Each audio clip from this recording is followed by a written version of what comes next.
Tuhan, Allah, Nabi, Rasul yang tidak memenuhi syarat.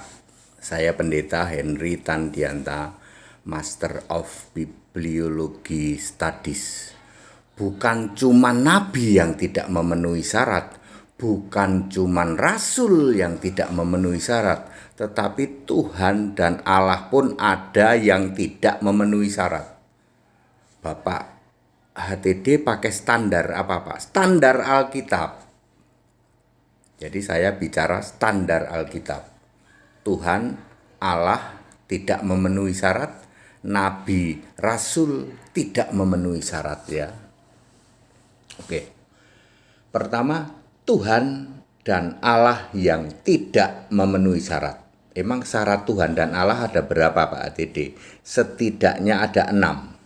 Tuhan dan Allah yang dalam kriteria Alkitab ya. Sekali lagi standarnya Alkitab harus memenuhi 6 syarat. 1. Roh. Tuhan dan Allah itu harus roh.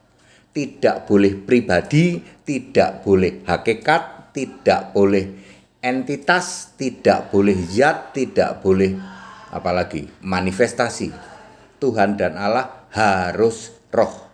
Yohanes 6, Yohanes 4 ayat 24, 2 Korintus 3 ayat 17, Yohanes 4 ayat 24 ayat Allah itu roh, 2 Korintus 3 ayat 17 Tuhan adalah roh. Jadi Tuhan dan Allah itu harus roh. Anda yang tidak mengerti roh itu adalah roh adalah hidup, tidak bisa mati. Roh itu punya kecerdasan. Roh itu bisa bicara ya, roh kudus, roh Allah bisa bicara. Dia tidak punya tubuh dan tidak punya nyawa. Darah mengalir, nafas hidup tidak ada ya. Jadi Allah itu roh, dia adalah hidup ya. Roh itu hidup ya. Kemudian tidak punya tubuh ya. Kemudian tidak punya nyawa ya. Tapi punya roh dan jiwa. Ya, jiwa itu kecerdasan, emosi dan lain sebagainya. Itu kalau manusia ya. Tapi Allah lebih dari itu, definisi roh ya. Oke. Pertama adalah Allah itu roh, Tuhan itu roh. Kedua, Allah dan Tuhan itu harus satu roh dan roh yang sama. Allah dan Tuhan itu harus satu roh dan roh yang sama. Ya. Tidak bisa dua ya. Kalau manusia A dan B maka dua roh dan beda roh. Tapi kalau Allah dan Tuhan itu satu roh dan roh yang sama. 1 Korintus 12 ayat 4 dan 13 ya. Itu yang kedua. Yang ketiga harus punya nama ya. Ada ratusan ayat yang mengatakan bahwa meninggikan, memuliakan nama Allah. Nama Tuhan, nama Allah itu nama Tuhan, nama Allah. Jadi Allah itu harus punya nama. Satu-satunya di jagat raya ini yang Tuhan dan Allah itu punya nama hanya Yesus Kristus. Pak HTD, Bapa itu punya nama enggak? Enggak, Bapa itu bukan Allah. Bapa dalam nama Yesus itu Allah atau bukan? Bukan, dia enggak punya nama. Bapa, Anak, Roh Kudus itu Allah atau bukan? Bukan, dia enggak punya nama. Maha suci, maha tinggi itu Allah atau bukan? Dia tidak punya nama. Ya. Maha besar, maha perkasa, itu dia tidak punya nama. Ya. Allah yang benar harus punya nama. Siapa? Yesus Kristus. Kemudian yang keempat adalah harus maha kuasa. Maha kuasa itu bisa menjamin surga semuanya. Ya. Bisa menjamin surga? Iya dong, kalau Allah itu maha kuasa bisa jamin surga. Bisa memilih nabi sendiri. Tuh. Ya, bisa menjamin selamat. Milih nabi dijamin selamat. Itu baru Tuhan Allah yang benar itu ya. Siapa Pak yang bisa begitu? Yesus. Yesus itu memilih nabi, dia bisa menjamin selamat, enggak perlu didoain nabinya. Itu baru Allah yang ciamik, Allah yang benar itu ya. Allah yang punya nama ya cuma Yesus. Kemudian yang terakhir adalah Allah itu harus yang awal yang akhir. Kalau tak berawal tak berakhir bukan Allah itu. Allah itu harus yang awal, yang akhir. Sebelum segala sesuatu ada, dia sudah ada. Segala sesuatu sudah tidak ada, sudah lenyap, dia masih tetap ada. Itulah yang awal, yang akhir, Alfa Omega, Yesus Kristus.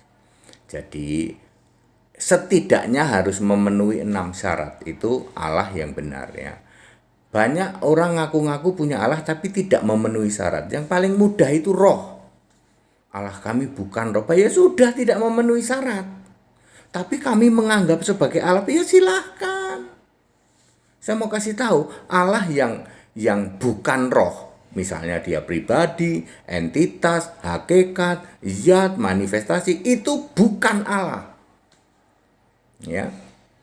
Terus harus roh ya. Pertama harus roh, kemudian harus satu roh dan roh yang sama. Kemudian harus punya nama. Di jagat raya ini tidak ada Allah lain yang punya nama selain nama Yesus. Itu Tuhan dan Allah. Ada 4.300 agama di dunia ini. Satu-satunya Tuhan Allah yang bisa memenuhi syarat adalah Yesus Kristus. Ada 4.300 agama di dunia. Berarti yang lainnya tidak memenuhi syarat. Cek aja satu-satu. Iya Pak, Allah kami bukan roh, kemudian bukan satu roh satu nama, satu roh satu roh yang sama, bukan juga punya nama. Ini paling berat itu Allah itu punya nama, Tuhan Allah punya nama. Biar sampai jungkir balik Anda nggak bisa nyebutin siapa nama Tuhanmu, nama Allahmu. Padahal ada ratusan kali ayat Alkitab yang mengatakan tinggikan, muliakan nama Tuhan, nama Allah. Ya, umat Katolik. Nah, Allahnya siapa namanya? Enggak ada Pak. Protestan enggak ada Pak. Karismatik, Pentakosta, Mormon, Advent, Ortodok, siapa nama Allahmu? Enggak ada Pak. Kalau ditanya nama pasti gelagapan, terpipis-pipis. Itu Tuhan dan Allah. Mari kita bahas tentang Nabi dan Rasul. Ya, Nabi dan Rasul setidaknya memenuhi 3 syarat. Ya harus 3 syarat. Pertama, dia harus dipilih oleh Yesus. Ini paling berat Pak. Semua nabi itu harus dipilih oleh Yesus. Perhatikan Matius 23 ayat 43. Aku kata Yesus telah mengutus nabi-nabi. Jadi Nabi Ibrahim, Nabi Musa, Nabi semuanya sampai nanti Maleakhi ada 40 nama nabi. Di perjanjian lama dari sejak Abraham sampai Maleakhi jumlahnya 40 dipilih oleh Yesus. Lalu nabi-nabi di perjanjian baru dan rasul ya di dalam Efesus 4 ayat 11 dipilih oleh Yesus. Ada berapa nabi di perjanjian baru? Ada 10 nabi. Rasulnya banyak ya, ada 12 tambah lagi banyaklah rasul-rasul ya. Kalau enggak dipilih Yesus namanya apa Pak? Ya, namanya nabi palsu, rasul palsu. Nabi palsu itu ada di Yeremia 14 ayat 14. Rasul palsu ini mohon maaf kalau salah 2 Korintus 11 ayat 13. Kalau salah mohon maaf ya. 2 Korintus 11 ayat 13 itu rasul palsu. Jadi rasul palsu itu ada, nabi palsu ada. Yang tidak dipilih Yesus itu palsu. Kemudian kedua, harus dijamin selamat oleh yang milih oleh Yesus. Semua nabi dan rasul yang asli itu dijamin selamat oleh Yesus. Lukas 13 ayat 28. Abraham, Ishak, Yakub dan semua nabi masuk di dalam kerajaan Allah. Ya.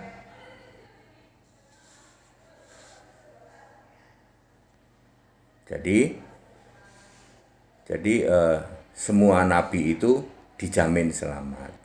Kemudian yang ketiga adalah tidak boleh mendirikan ajaran baru, apalagi membuat kitab suci baru. Enggak boleh ya. Semua nabi yang dipilih Yesus itu tidak untuk mendirikan agama baru, membuat kitab baru, enggak ya. Semua menggenapi pengajaran-pengajaran dari Yesus Allah. Jadi very clear ya. Kita imani masing-masing ya. Dalam bingkai Indonesia Pancasila, kalian punya Allah, ya punya nabi juga Pak, imani saja. Tapi nggak usah jelek-jelekin nabinya orang lain, nggak usah jelek-jelekin Allahnya tuh orang lain. Kalau dibanding-bandingkan nggak ada yang bisa lawan dengan Yesus. Yesus Tuhan Allah, Alfa Omega Maha Kuasa, yang awal, yang akhir, yang punya nama, gitu. maha suci, maha tinggi, maha besar, ya, maha esa. Nggak ada. Nggak ada yang bisa dibandingkan dengan Allah yang benar, Yesus Kristus.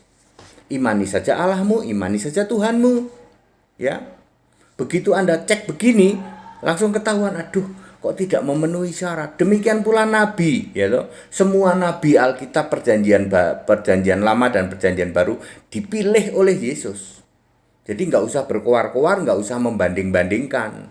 Ya, dipilih Yesus saja enggak kok. Nggak ada yang bisa ngelawan. Ya, sing ada lawan nabi-nabi yang dipilih Yesus itu dijamin selamat oleh Yesus. Ada ayatnya, nggak main-main. Very clear, ya.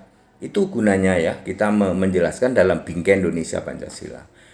Ya, kita Indonesia, kita Pancasila, toleransi harus, keberagaman wajib, disyukuri, bersahabat dengan beda iman itu bisa. Segala hormat kemuliaan untuk Yesus Kristus, satu-satunya Allah yang benar. Haleluya, amin.